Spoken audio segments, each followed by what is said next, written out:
नाशिक जिल्ह्यात एकीकडे पावसानं थैमान घातलेलं असताना दुसरीकडे अन्न आणि औषध प्रशासन विभागानं भेसळखोरांना चांगलाच दणका दिलाय।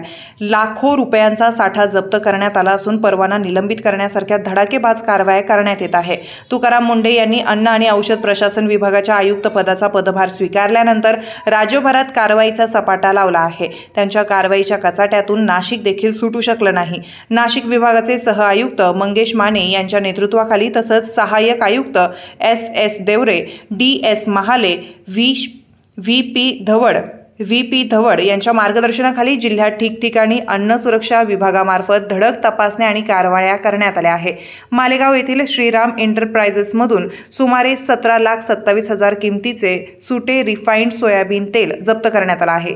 दर्जाबाबत संशय आहे। रिपॅकर, उत्पादन परवाना नसणं, विक्री बिल उपलब्ध नसणं या कारणांमुळे ही कारवाई करण्यात आली।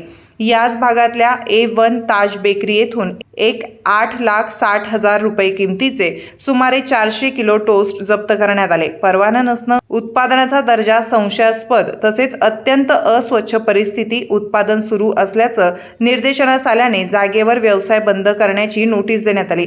आडगाव येथील जत्रा हॉटेल परिसरात स्वागतम स्वीट्समधून 5,760 रुपये किमतीचे 9 किलो गाईचं तूप जप्त करण्यात आलं। निकृष्ट दर्जा आणि भेसळयुक्त असल्याचा संशय आल्याने ही कारवाई करण्यात आली।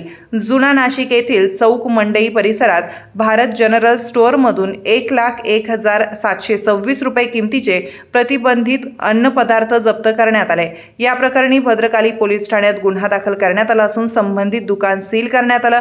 सहाय्यक आयुक्त व्ही.पी. धवड यांनी उपनगर येथील सँडी ब्रेकर्सचा परवाना निलंबित केलाय। सुरक्षित आणि दर्जेदार अन्न उपलब्ध व्हावं यासाठी अशा प्रकारच्या तपासणी मोहिमा भविष्यातही अधिक तीव्रतेने सुरू राहतील असा इशारा देखील देण्यात आलाय।